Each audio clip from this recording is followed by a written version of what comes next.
Hai Sobat Presti. Kembali lagi di channel prestasi kita yang membahas informasi edukatif mulai dari pendidikan, lingkungan, alam, dan budaya dari berbagai dunia akan dibahas di channel ini. Oke, bagaimana kabar kalian semua nih?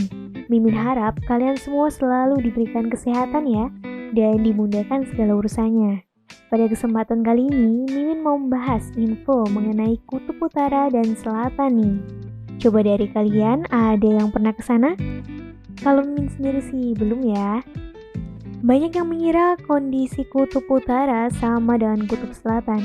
Padahal keduanya memiliki perbedaan mendasar loh. Kutub merupakan wilayah yang luas dan tertutupi es abadi. Dilansir dari Roman World Animal Foundation, dinginnya Kutub Selatan dan Kutub Utara disebabkan oleh tidak adanya sinar matahari langsung di wilayah sana. Posisi matahari di cakrawala selalu rendah bahkan ketika musim panas. Saat musim dingin, matahari berada begitu jauh dari cakrawala sehingga ia tidak muncul selama berbulan-bulan. Akibatnya, siang hari akan terasa sama seperti malam hari yang dingin dan gelap. Meski Kutub Selatan dan Kutub Utara berada pada posisi yang berlawanan, namun keduanya mendapat jumlah sinar matahari yang sama.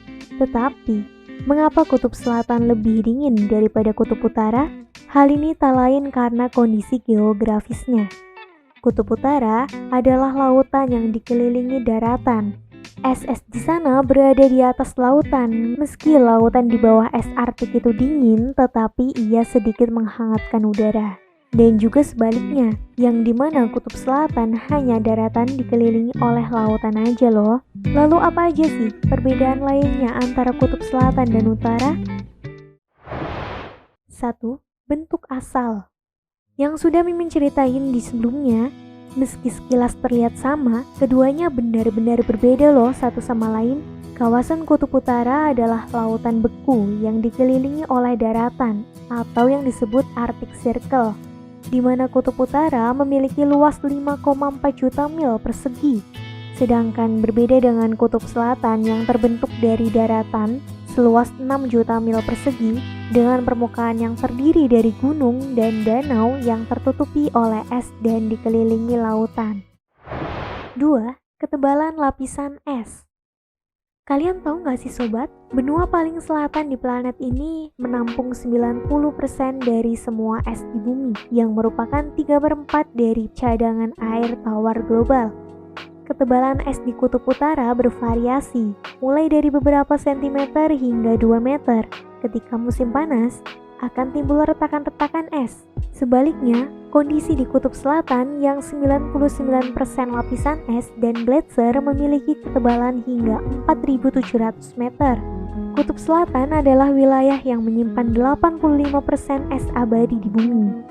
Apabila es ini mencair, maka seluruh es di Antartika cukup untuk mencukupi kebutuhan air minum, 3/4 kebutuhan air minum di dunia. Karena fakta ini, beberapa bahkan mempertimbangkan gagasan untuk memotong bongkahan es besar dan menggunakannya untuk memuaskan dahaga daerah kering. Bahkan, Pangeran Muhammad Al-Faisal dari Arab Saudi berencana akan mengeluarkan 100 juta ton gunung es dari kawasan Antartika dan membawanya ke semenanjung Arab nih sobat. 3. Jenis spesies. Siapa nih yang masih mengira beruang kutub dan penguin berbagi habitat yang sama? Namun faktanya tidak seperti itu ya. Penguin sebenarnya hanya hidup di belahan bumi selatan, artinya hanya ada di wilayah Antartika, di mana mereka tidak memiliki predator alami. Jika penguin dan beruang kutub tinggal di wilayah yang sama, beruang kutub tidak perlu mengkhawatirkan sumber makanan mereka. Tapi ternyata tidak. Karena itu, penguin telah berevolusi menjadi burung yang tidak bisa terbang dan menyesuaikan sayapnya menjadi sirip yang sangat berguna saat melakukan berbagai manuver bahari. Di sisi lain, beruang kutub adalah predator darat terbesar dan spesies endemik di belahan bumi utara. Mereka menguasai wilayah utara es di Samudra Arktik dan memakan anjing laut, singa laut, bahkan ada paus yang terdampar loh sobat.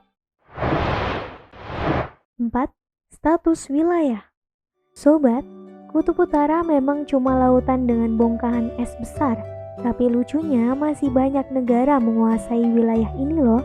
Mulai dari Kanada, Norwegia, Greenland, Islandia, Rusia hingga Amerika Serikat. Karena dimiliki banyak negara, Kutub Utara memiliki populasi yang cukup mencengangkan, yakni sekitar 4 juta jiwa loh, banyak banget kan?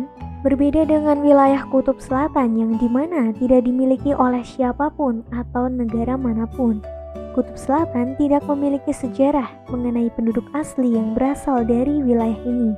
Berdasarkan perjanjian Antartika, tanah dan sumber daya yang ada di Kutub Selatan digunakan untuk tujuan perdamaian dan mendukung kegiatan ilmiah.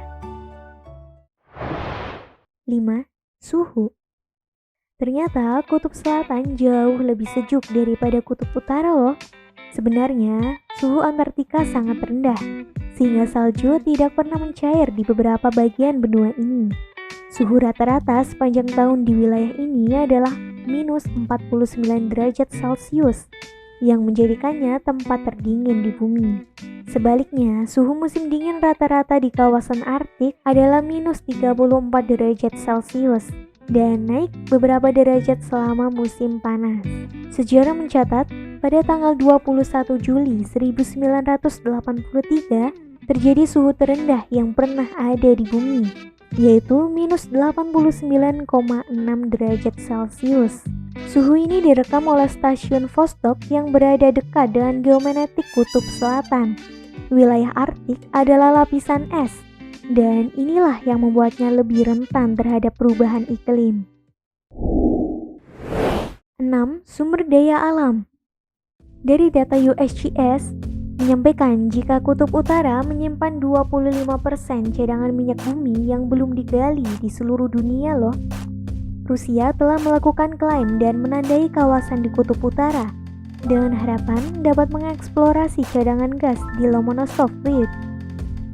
Selain itu, adanya cadangan potensi minyak bumi di bawah laut sebesar 10 miliar ton, menjadikan Amerika Serikat juga mengincar wilayah ini dan memetakan wilayah Arktik di negara bagian Alaska. Sedangkan di Kutub Selatan, wilayah ini diperkirakan menyimpan cadangan minyak di sekitar Laut Ross.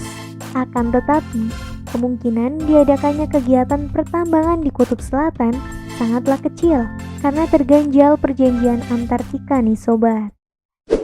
Nah, itu dia perbedaan antara Kutub Selatan dan Utara nih sobat. Bagaimana pendapat kalian mengenai perbedaan tersebut setelah menonton video ini? Langsung bisa tulis komen di kolom komentar ya.